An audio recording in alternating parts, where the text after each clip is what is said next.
Welcome to the XCity Plus podcast, where we ask journalists who are killing it in their fields the who, what, why, where, and when of their careers.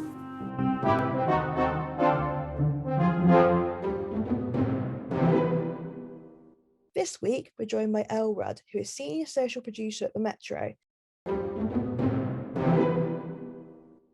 Thanks so much for coming on the show today, Elle. Thank you for having me. Yeah.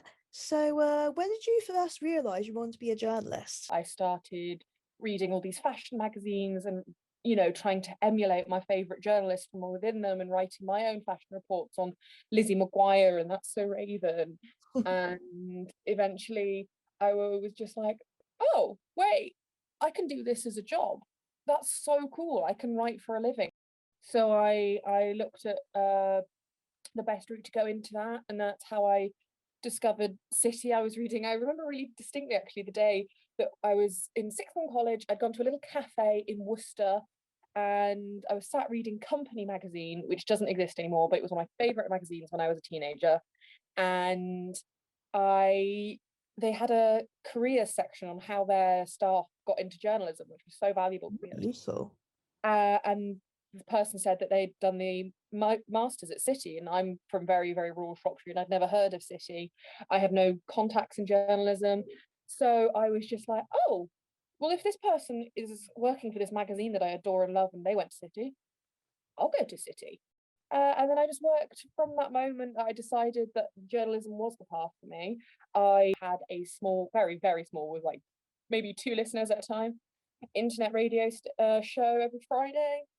I did all the things that, budding journalists all want to do. I was every opportunity I could write and talk and report, I did.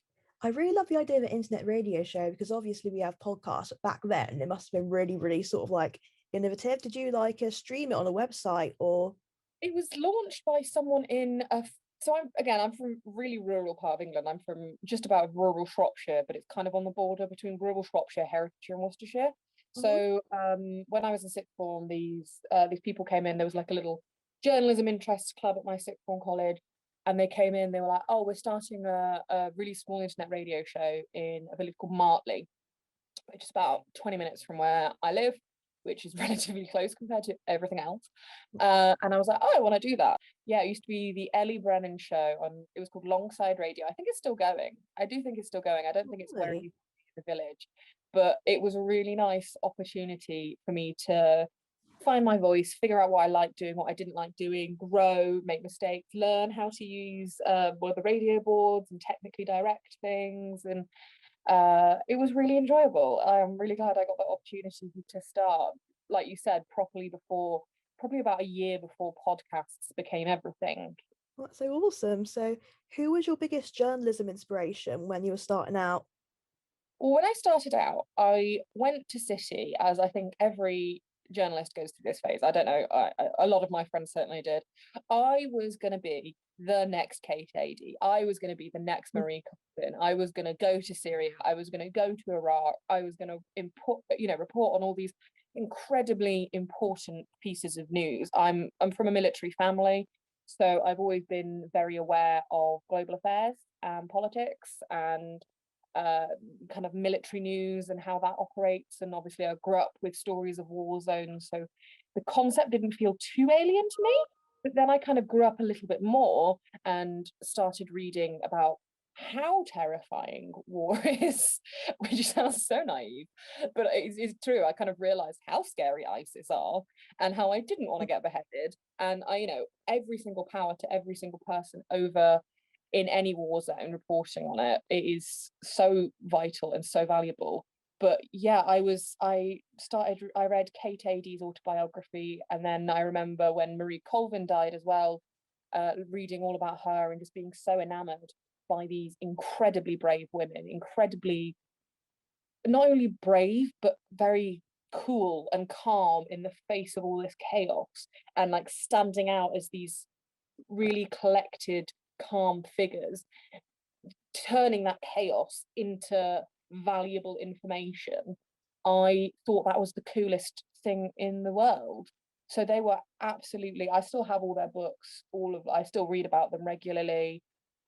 I still will always hold kind of the concept of what stood out to me for them as, you know, these amazing figures will always, you know, stand there, even if I never go to a war zone myself.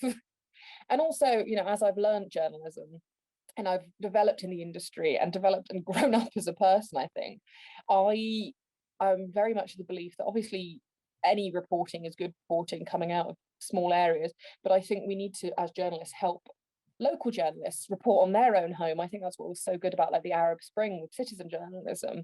It was people who know the area, who know the culture, who know the history and what it's like to live there and what's normal, what's not normal, have the contacts.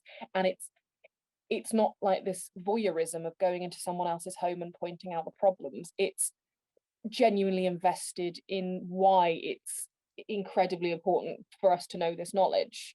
So I'm very much of the opinion now that, you know, we should put the importance on local journalists from wherever the war is. So Syrian journalists in Syria, or Kurdish, or even if like in Northern Ireland, Northern Irish journalists. I think, you know, that's the most important thing, because then it's more understanding, and you get the cultural importance, you get that in-depth view of understanding rather than this kind of very tourist's view of these life-altering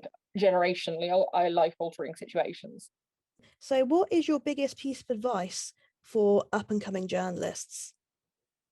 I think there's so much, and it's changing all the time. But I was talking about this with my friends the other day, and one thing we noticed from when we were undergrads, and including the postgrads we knew, the ones that have gone on to do the things they wanted to do, ones that have gone on to do really well, they're always consuming content.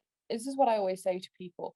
Are you reading everything you can? If you can name your top 3 long reads of recently, are you listening to all the podcasts you can? Are you aware of the news? You know, the news cycle in general is obviously the most vital thing you can be aware of as a journalist, even if you're just doing lifestyle and fashion.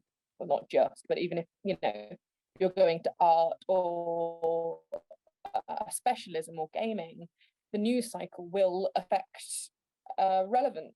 I think consuming everything that you can, not only to understand inspiration, get your own kind of inspiration and learn from seeing, reading, listening, but also understanding what's been done, what isn't being done, why these things might be. I think, you know, as much as you can and much as you're able, learning, reading and listening, everything that you can get your hands on. Like, that's honestly was one of the biggest things for me in my growth as a young journalist.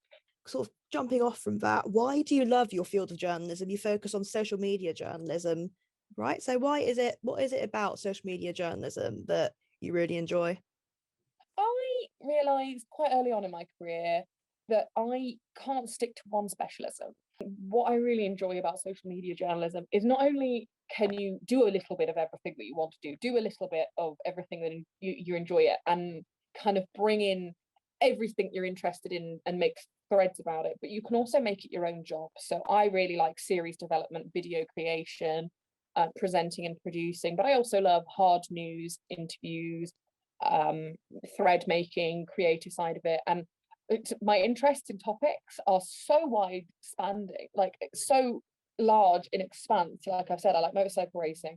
I'm also the biggest Beyonce fan. I love the news. I'm really interested in Northern Irish politics, but also I love Drag Race, and I am an avid reader and cross-stitcher and do crosswords and all of those random things, every little random aspect of my personality, I can find ways to utilize in my job. Yeah, thanks for giving up your time today. Like, this was some really great insight. So thank you so much. And like, we at XCity Plus are really looking forward to seeing how your career develops in the future. Hopefully some more Twitter threads, maybe some Clubhouse rooms, who knows?